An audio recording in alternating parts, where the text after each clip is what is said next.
अर्जुन ने कहा, आपने जिन अत्यंत गुहाव आत्मिकताओं विषयों का मुझे उपदेश दिया है, उसे सुनकर अब मेरे मुंह दूर हो गया है। हे कमल नयन, मेरे आपसे प्रत्येक जीव की उत्पत्ति तथा लय के विषय में विस्तार से सुना है और आपकी अक्षय महिमा का अनुभव किया है। हे पुरुषोत्तम, हे परमेश्वर, यद्यपि आपको मैं अपने समक्ष आपके द्वारा विहित आपके वास्तविक रूप में देख रहा हूँ, किंतु मैं ये देखने का इच्छुक हूँ कि आप इस दृश्य जगत में किस प्रकार प्रविष्ट हुए हैं। मैं आपके उसी रूप का दर्शन करना चाहता हूँ। हे प्रभु, हे योगेश्वर, यदि आप सोचते हैं कि मैं आपके विश्व रूप को देखने में समर्थ हो सकता हूँ, तो कृपा करके मुझे अपना असीम विश्व रूप दिखलाइए। भगवान ने कहा, हे अर्जुन, हे पार्थ, अब तुम मेरे ऐश्वर्य को, सैकड़ों हजारों प्रकार के दैवी तथा विविध रंगों वाले रूपों को देखो। हे भरत, लो, तुम आदित्यों, वसुओं, रुद्रों, अक्षय कुमारों तथा अन्य देवताओं के विभिन्न रूपों को यहाँ देखो। तुम ऐसे अनेक आश्चर्यमय रूपों को देखो जिन्हें पहले किसी ने ना तो कभी देखा है ना सुना है। हे अर्जुन, तुम जो भी देखना चाहो उसे तत्क्षण मेरे इस शरीर में देखो। तुम इस समय तथा भविष्य में भी जो भी देखना चाहते हो उसको ये विश्व रूप दिखाने वाला है। यहाँ एक ही स्थान पर चर अचर सब कुछ है, किंतु तुम मुझे अपनी इन आंखों से नहीं देख सकते। अतः मैं तुम्हें दिव्य आंखें दे रहा हूँ। अब मेरे योग ऐश्वर्य को देखो। संजय ने कहा, हे राजा, इस प्रकार कहकर महायोगेश्वर भगवान ने अर्जुन को अपना विश्व रूप दिखलाया। अर्जुन ने इस विश्व रूप में असंख्य मुख, असंख्य नेत्र तथा असंख्य आश्चर्य दृश्य देखे। ये रूप अनेक दैवी आभूषणों से अलंकृत था और अनेक दैवी हथियार उठाए हुए था। ये दैवी मालाएं तथा वस्त्र धारण किए था और उस पर अनेक दिव्य सुगंधियों लगी थी। सब कुछ आश्चर्यमय, तेजमय, असीम तथा सर्वव्यापक था। यदि आकाश में हजारों सूर्य एक साथ उदय हो तो उनका प्रकाश शायद परम पुरुष के विश्व रूप के तेज की समता कर सके। उस समय अर्जुन भगवान ने विश्व रूप में एक ही स्थान पर स्थित हजारों भोगों में विभक्त ब्रह्मांड के अनंत अंशों को देख सका। तब मोहग्रस्त एक आश्चर्यचकित रोमांचित हुए अर्जुन ने प्रणाम करने के लिए मस्तक झुकाया और वह हाथ जोड़कर भगवान से प्रार्थना करने लगा। अर्जुन ने कहा, हे भगवान कृष्ण, मैं आपके शरीर में सारे देवताओं तथा अन्य विविध जीवों को एकत्र देख रहा हूँ। मैं कमल पर असीम ब्रह्मा, शिवजी तथा समस्त ऋषियों एवं दिव्य स्वरों को देख रहा हूँ।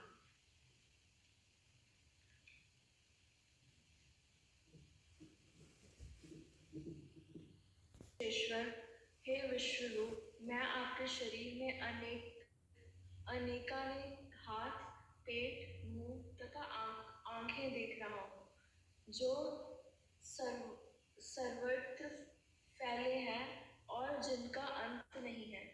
आप में ना अंत दिखता है, ना मध्य और ना आदि। आपके रूप को अनेक चकाचौंध तेज के कारण देख पाना कठिन है, क्योंकि वह प्रज्वलित अग्नि की भांति अथवा सूर्य के अपार प्रकाश की भांति चारों ओर फैल रहा है। तो भी मैं इस तेजमय रूप को सर्वत्र देख रहा हूँ, जो अनेक मुकुटों, गधाओं तथा चक्रों से विभूषित है। आप परम के वस्तु हैं। आप इस ब्रह्मांड के परम आधार हैं। आप अव्यय तथा पुराण पुरुष हैं। आप सनातन धर्म के पालक भगवान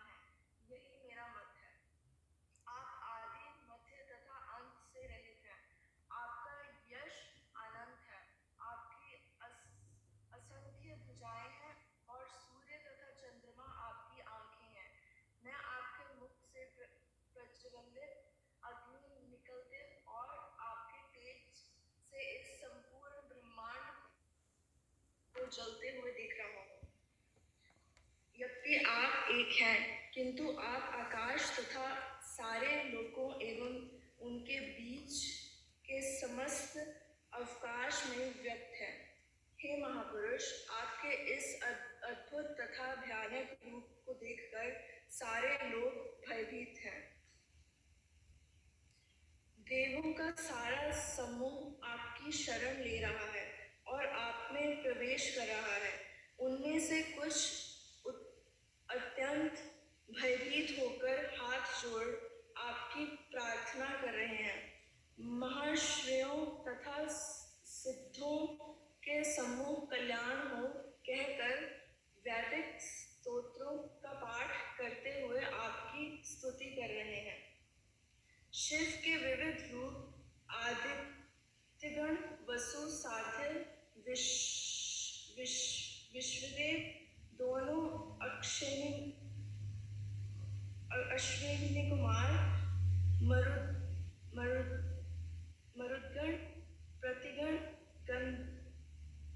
पितृगण, गंधर्व, यक्ष, असुर तथा सिद्धेव सभी आपको आश्चर्यपूर्वक देख रहे हैं। हे महाभाव, आपके इस अनेक मुख, नेत्र, बाहु, जंघा, पांव, पेट तथा भयानक दांतों वाले विराट रूप को देखकर देवतागण सहित सभी लोग अत्यंत विचलित हैं और उन्हीं की तरह मैं भी हूँ। हे सर्वव्यापी विष्णु, नाना ज्योतिर्मय रंगों में युक्त आपको आकाश का स्पर्श करते मुख फैलाए तथा बड़ी बड़ी चमकती आंखें निकाले देखकर भय से मेरा मन विचलित है। मैं ना तो धैर्य धारण कर पा रहा हूँ, ना मानसिक संतुलन ही पा रहा हूँ। हे देवेश, हे जगन्निवास, आप मुझ पर प्रसन्न हो। मैं इस प्रकार में आपके प्रलय अग्नि स्वरूप मुखों को तथा विकराल दांतों को देखकर अपना संतुलन नहीं रख पा रहा। मैं सब ओर से मोहग्रस्त हो रहा हूँ। धृतराष्ट्र के सारे पुत्र अपने समस्त सहायक राजाओं सहित तथा भीष्म, द्रोण, कर्ण एवं हमारे परम मुख्य योद्धा भी आपके विकराल मुख में प्रवेश कर रहे हैं। उनमें से कुछ के शीरों को तो मैं आपके दांतों के बीच चूर्ण हुआ देख रहा हूँ। जिस प्रकार नदियों की अनेक तरंगों समुद्र के प्रवेश करती हैं, उसी प्रकार ये समस्त महान योद्धा भी आपके प्रज्वलित मुखों में प्रवेश कर रहे हैं। मैं समस्त लोगों को पूर्ण वेग से आपके मुख में उसी प्रकार प्रविष्ट देख रहा हूँ, जिस प्रकार पतंगे अपने विनाश के लिए प्रज्वलित अग्नि में कूद पड़ते हैं। हे विष्णु, मैं देखता हूँ कि आप अपने प्रज्वलित मुखों से सभी दिशाओं के लोगों को निगले जा रहे हैं। आप सारे ब्रह्मांड को अपने तेज से आपूरित करके अपनी विकराल झुलसाती किरणों सहित प्रकट हो रहे हैं। हे देवेश, कृपा करके मुझे बतलाइए कि इतने उग्र रूप में आप कौन हैं। मैं आपको नमस्कार करता हूँ। कृपया करके मुझ पर प्रसन्न हो। आप आदि भगवान हैं। मैं आपको जानना चाहता हूँ, क्योंकि मैं नहीं जान पा रहा हूँ कि आपका प्रयोजन क्या है।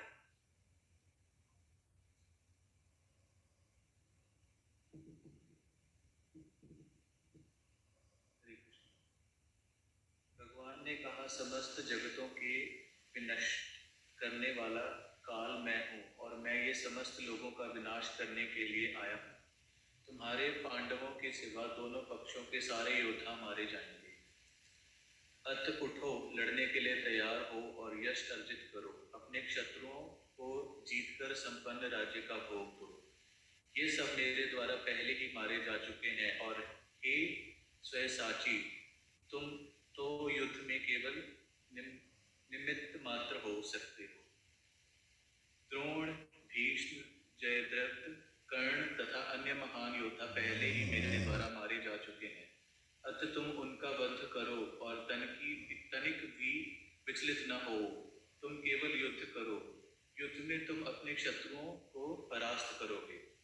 संजय ने धृतराष्ट्र से कहा, हे राजा, भगवान के मुख से इन वचनों का सुनकर कांपते हुए अर्जुन ने हाथ जोड़कर उन्हें बारंबार नमस्कार किया। फिर उनसे भयभीत होकर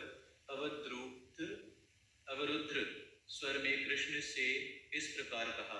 अर्जुन ने कहा, हे ऋषिकेश, आपके नाम के श्रवण से संसार हर्षित है और सभी लोग आपके प्रति अनुरूप होते हैं। यद्यपि सिद्ध पुरुष आपको नमस्कार करते हैं, किंतु असुरगण भयभीत हैं और इधर उधर भाग रहे हैं। यह ठीक ही हुआ है। हे महात्मा, आप ब्रह्मा से भी बढ़कर आप आदि सृष्टा हैं, तो फिर वो आपको सादर नमस्कार क्यों नहीं करे? हे अनंत, हे देवेश, हे जगनिवास, आप परम स्त्रोत्र अक्षर कारणों के कारण तथा भौतिक जगत से परे हैं। आप आदिदेव, सनातन पुरुष तथा इस दृश्य जगत से परम आश्रय हैं। आप सब कुछ जानने वाले हैं और आप ही वह सब कुछ हैं जो जानने योग्य है। आप भौतिक गुणों से परे परम आश्रय हैं, अनंत रूप। ये संपूर्ण दृश्य जगत आपसे व्याप्त है। आप वायु हैं तथा परम नियंता हैं। आप अग्नि हैं, जल हैं तथा चंद्रमा है। आप आदि जीव ब्रह्मा है और आप परम पितामह हैं। अत आपके हजारों बार नमस्कार है और पुनः पुनः नमस्कार है। आपको आगे पीछे चारों ओर से नमस्कार है। हे असीम शक्ति, आप अनंत पराक्रम के स्वामी हैं। आप सर्वव्यापी हैं, अत आप सब कुछ हैं।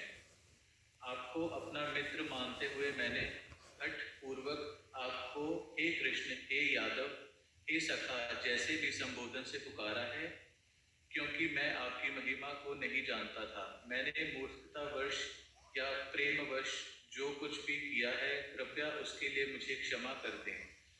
यही नहीं, मैंने कई बार आराम करते समय एक साथ लेटे हुए या साथ साथ खाते या बैठे हुए, कभी अकेले तो कभी अनेक मित्रों के समक्ष आपका अनादर किया है।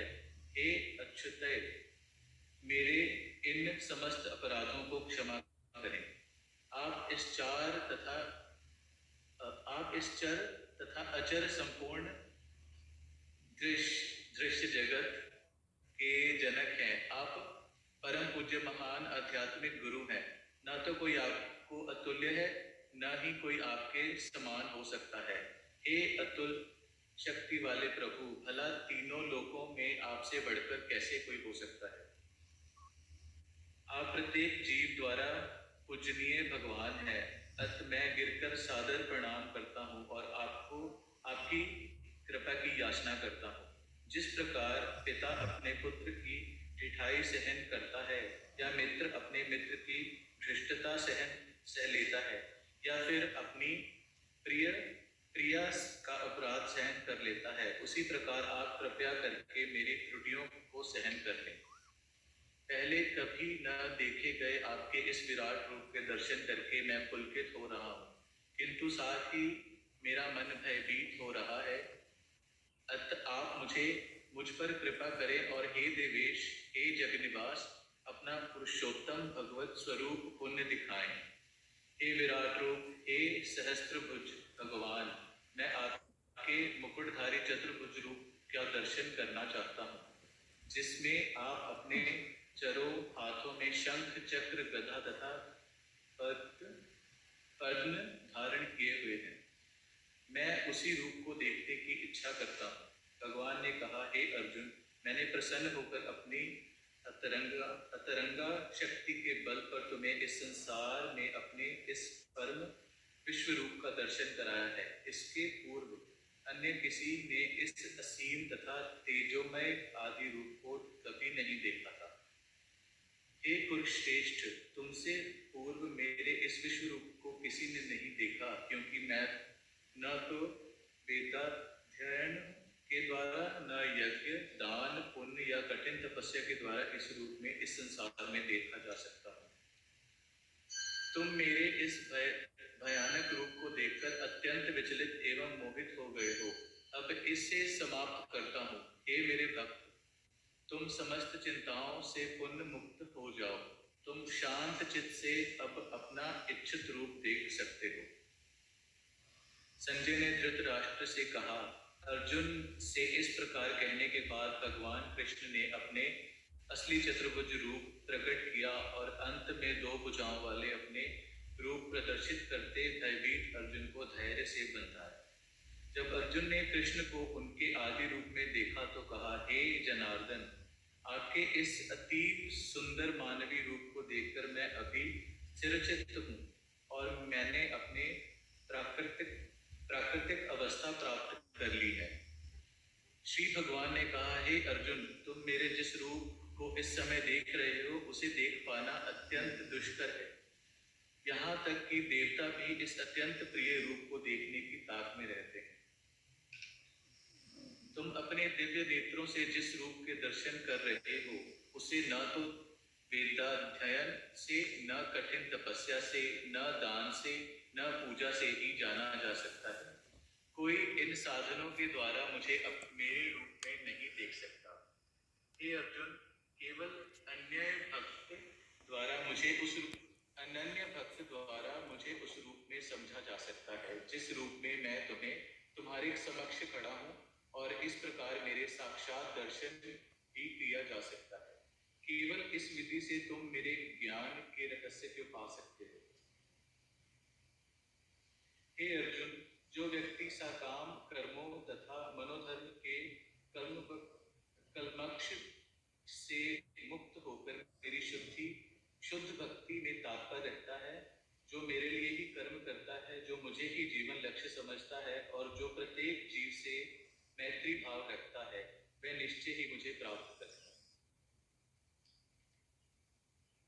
इस प्रकार श्रीमद् भगवद गीता के 11वें अध्याय विराट रूप का भक्ति वेदांत तात्पर्य पूर्ण हुआ।